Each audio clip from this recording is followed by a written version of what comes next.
বাংলাদেশ জাতীয়তাবাদী যুবদলের ৪৭তম প্রতিষ্ঠাবার্ষিকী উপলক্ষে রাঙ্গামাটির কাপ্তাই উপজেলা যুবদলের উদ্যোগে পরিষ্কার পরিচ্ছন্নতা অভিযান, বৃক্ষরোপণ, র্যালি এবং আলোচনা সভা অনুষ্ঠিত হয়। এই উপলক্ষে অক্টোবরের ২৯ তারিখ বুধবার ফজর ১১টায় কাপ্তাই উপজেলা সদর পাম্প হাউস এলাকাতুন বাদ্যযন্ত্র এবং প্ল্যাকেট ও স্লোগানে র্যালি শুরু হয়। কাপ্তাই সড়ক প্রদক্ষিণ করে উপজেলা সদর বাস স্টেশনতায় শেষ হয়।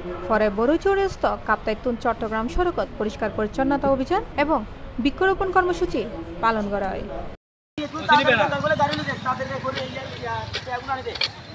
রেলিত পরিষ্কার পরিচ্ছন্নতা এবং বৃক্ষরোপণ শেষে কাপ্তাই সড়কের বড়ইচৌরি বাস স্টেশনত আলোচনা সভা অনুষ্ঠিত হয়। এন্ডে প্রধান অতিথির বক্তব্য রাখে রাঙ্গামাটি জেলা বিএনপির সাংগঠনিক সম্পাদক মোহাম্মদ সাইফুল ইসলাম শাকিল।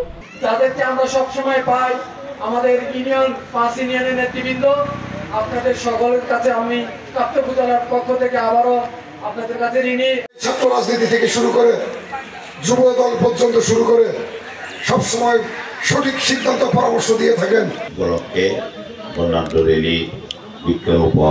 কাপ্তাই উপজেলা যুবদলের আহ্বায়ক সৈয়দ মোহাম্মদ জাহিদুল ইসলামের সভাপতিত্বে সদস্য সচিব ইব্রাহিম হাবিব মিলুর সঞ্চালনায় এ সময় বিশেষ অতিথির বক্তব্য রাখে কাপ্তাই উপজেলা বিএনপির সভাপতি লুকমান আহমেদ এবং সাধারণ সম্পাদক ইয়াসিন মামুন, রাঙ্গামাটি জেলা যুবদলের সাধারণ সম্পাদক আবু শাহাদাত মোহাম্মদ সায়েম অনুষ্ঠানত প্রধান বক্তার বক্তব্য রাখে। আমাদের প্রিয় নেতা তারেক রহমান, শহীদ রাষ্ট্রপতি জিয়াউর রহমানের উত্তরসূরি বাংলাদেশ জাতীয়তাবাদী দল রাঙ্গামাটি পার্বত্য জেলা শাখার সংগ্রামী সেই যুবকদের নিয়েই সুসংগঠিতভাবে গঠিত দক্ষিণ এশিয়ার সর্ববৃহৎ যুব সংগঠন সাংগঠনিক সম্পাদক আজকের অনুষ্ঠানের প্রধান অতিথি। আলোচনা সভায় বিশেষ আমন্ত্রিত অতিথি হিসেবে উপস্থিত আছেন রাঙ্গামাটি জেলা বিএনপি যুগ্ম সম্পাদক দিলদার হোসেন, কাপ্তাই উপজেলা বিএনপি সিনিয়র সহসভাপতি জাফর আহমদ স্বপন, সহসভাপতি জাহাঙ্গীর আলম তালুকদার সহ আরো কেউ।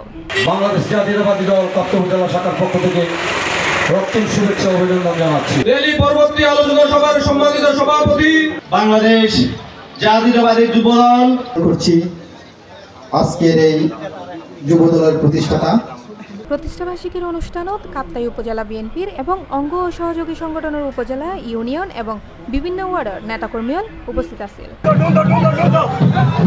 C plus TV, Chittagong.